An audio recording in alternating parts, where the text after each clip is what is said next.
Sağ İstanbul'dan mutlu günler sevgili seyirciler. Bugünkü konuğumuz Astrotek kurucu ortağı Emre Taşkan. Emre Bey hoş geldiniz. Merhabalar. Nasıl? Sağ olun, teşekkür ediyoruz. Astrotek tam olarak nasıl bir firmadır? Oradan bir başlayalım, ondan sonra devam edeceğiz. Astrotek havacılık ürünleri üreten bir firmadır. Aynı zamanda da kendi yüksek hızlı insansız hava araçlarıyla, platformlarıyla savunma sanayine çözümler üreten bir firmadır. İnsansız hava araçları dedi. Şimdi tam olarak nasıl oluyor? Hiç insanın olmadığı hava araçlarından bahsediyoruz. Şöyle biraz açalım konuyu. Biz tabii insansız hava araçları uzaktan kontrol edilebilen aslında uçan robotlar diyebiliriz. Farklı sensörler, farklı faydalı yüklerle farklı görevleri yaparlar. Bizim Astrotek olarak yaptığımız işteki farklılığımız yüksek hızlı olmaları. Turbojet motorlarıyla 700 kilometre saat ve üstü hızlarda hareket eden insansız hava araçlarını kontrol edebiliyor ve onlara görev yaptırabiliyoruz. Peki Sağ İstanbul'da olmanıza ne sebep oldu? Ne kadar Burası senedir buradasınız? Avrupa'nın en büyük savunma ve havacılık kümelenmesi. Aynı zamanda Türkiye'nin en büyük yapılanması, bütün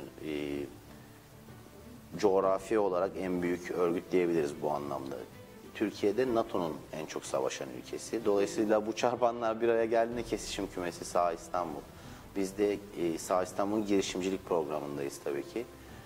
Astrotek Havacılık kurulduğu günden bugüne aslında etki sistemleri ve platformları geliştirdiğinde ve bunlar yüksek teknolojiye sahip olduğunda tek kullanım paydası savunma sektörü oluyor. Biz sivil havacılığa giden bir yol izlememize rağmen şu andaki ilk müşterilerimiz aslında savunma sanayi oluyor. Dolayısıyla Sağ İstanbul'la birlikte hareket etmek çok daha faydalı ve avantajlı. Evet, yakın bir zamanda da bir fuar düzenlendi, Saha Expo. Şimdi Türkiye olarak biz savunma sanayinde ne taraftayız? Nasıl bir fuar dönemi geçirdiniz? Biraz bunlardan da konuşalım isterseniz. Türkiye olarak yani global bazda baktığınızda hemen kuzeyimizde devam eden büyük bir sorun var. İşte zaten güneyimiz her zaman, güneydoğumuz her zaman büyük sorun. Yani çözüm bekleyen bölgeler. Dolayısıyla tansiyon arttıkça, problemler arttıkça çözüm ihtiyacı artıyor. Türkiye bu anlamda demin de dediğim gibi NATO'nun en çok savaşan ülkesi olarak çözüm merkezi. Burada bu sektörün tüketimi oluyor gerçekten. Fuarda da bunu gördük. Bütün işte Birleşik Arap Emirlikleri'nden tutun işte kuzeyde Ukrayna'dan, işte Avrupa'dan birçok firma, işte İtalya, İspanya, İngiltere'den birçok katılımcı, işte Balkanlardan oldukça fazla katılımcı oldu. Biz tabii kendi sektörümüzdeki Türkiye'deki arkadaşlarımızla, partnerlerimizle buluşma imkanı bulduk. Ve 2 senedir yaklaşık olarak çok aktif olarak fuarla devam etmediği için pandemiden sonra aslında bir durgunluk evresine girmek üzereydi. Şu son işte 12 aydır fuarların aktif desteğiyle çok farklı bir yere geldi. Olacak cirolar işte 2'lere 3'lere katlanacak gibi duruyor şu anda. Bütün hani globalde böyle gözüküyor. Savaşlar da bunu destekliyor ne yazık ki.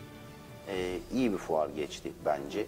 Gözlemlediğim ve takip ettiğim kadarıyla sektör içinde oldukça iyi bir sonuç çıkacak bu sene için. Yani konuşulanlar, kulağınıza gelenler ya da gördüğünüz şeyleri anlatıyorsunuz fuar bazında. Fuardan sonraki süreç de istediğiniz gibi ilerliyor mu peki? Biz aslında projeler uzun sürer savunma sanayinde. Senede bir araya geldiğinizde kaldığınız yeri çok hızlı geçmeniz için 1 sene, 2 sene sonraya taşıyacak bağlantılarınız olur. Bu açıdan oldukça iyi oluyor. Yani 6 ay önce işte gönderilen teklifler fuarda sonuçlandı. Bazı işbirlikleri fuarda bir araya gelir ve iyidir. O zaman fuar amacına ulaştı diyorsunuz. Kesinlikle, kesinlikle. Peki fuarda ön plana çıkartmak istenilen şey neydi? Bu fuarın diğerlerinden farklılığı desem mesela size ne söylersiniz bana? Bence bölgenin savunma sanayi çözümleri bu ülkede üretiliyor ve bu çözümleri problem yaşayan işte yönetimlerin, hükümetlerin, iktidarların gelip burada çözüm olarak satın alabileceği bir pazardı orası ve oldukça başarılıydı. Dışarıdakileri biraz korkutmuş mudur bu fuar? Yani korkan da vardır, korkmayan da vardır şimdi. Çok korkutamayacağınız bazı şeyler, dışarıdakiler var biliyorsunuz. Onlar her zaman bir şekilde onu faydaya çevirmenin yolunu bulabiliyor. Ay şey için söylüyorum. Bizi hep develerle tanıyorlar ya. Yani şimdi o develerle tanıyanlar bir anda geliyorlar. Bunlar ne yapıyor demişler midir? Onu soruyorum aslında. Bayağıdır diyorlar aslında. Yani sahada zaten diyorlar. O şokları orada yaşıyorlar. Burada daha partnerlik kurmaya geliyorlar. O şoku üstünden atıp hani düşmanı dost edinmeye geliyorlar. Bu çok büyük bir avantaj. Ne kadar zamandır mesela Türkiye aslında biz buradayız diyor ya da hani dış basına da böyle yansıması ne kadar sürdü? Bu fuarın bu anlamda bence Şimdi çok büyük önemi var. Yurt dışında herhalde 6-7 senedir bir startup, girişim, projelendirme aşamalarımız sürüyor. Son gerçekten 4 senedir pandemiden hemen öncesinden beri artık kendi sektörüm için konuşacağım. Savunma genelinde ama bir alt kümesi olan insan hava araçları sektöründe konuşacağım. Türkiye'de insan hava aracı üreticisiyim dendiği zaman artık markaları olan, sektörü olan ve ürünleri olan, çözümleri olan bir şeyden bahsediyorsunuz. Bu işte Japonya'nın araba üretim yöntemini bilmesi gibi bir konu. Bizim de bu yöntemi bildiğimizi artık biliyorlar. Bunu işte Kaliforniya'da Silikon Vadisi'ndekiler de biliyor. İşte İtalyanlar da biliyor. İşte İngilizler de biliyor. Birleşik Arap Emirlikleri'ndekiler de biliyor. Yoksa dünyanın herhangi bir yerinde bizim yaptığımız projeleri yapan firmalara ulaşmaları oranı düşükken bizimki yüksek olmazdı açıkçası. Ne kadar zamandır bu sektörün içerisindesiniz? Genç bir üyemiz çünkü. Ben 7 seneden fazla savunma ve havacılık tecrübem var. Profesyonel olarak 5 sene kadar çalıştım. Son 2 senedir kendi firmam var. Kurucu ortağı oldum. Ve ortaklarım Sevdiğiniz bir alan mı peki?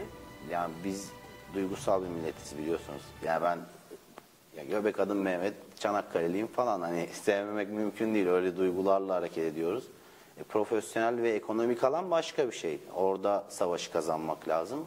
Dolayısıyla yüksek teknolojiyi halka indirip halkın tüketeceği hale getirdiğiniz zaman da ekonomik savaşı kazanıyorsunuz. Bu da sivil insan hava araçlarıyla kargo taşımaya doğru gidiyor aslında dünyada ve biz oraya doğru yönelirken ilk teknoloji oluşturma evrelerinde savunma teknolojilerinde faaliyet gösteriyoruz. Duyguya biraz da teknoloji kattık o zaman değil mi? İhtiyaç varken bizim duygularımız tatmin oluyor diyebiliriz. Evet, çok teşekkür ediyoruz Rica Emre ederim. Taşkan. Ağzınıza sağlık Sağ olun. aktardıklarınız için. Sevgili seyirciler, Astrotek kurucu ortağı Emre Taşkan'ı ağırladık. Haftaya bir başka konukla tekrar karşınızda olacağız. Şimdilik hoşçakalın.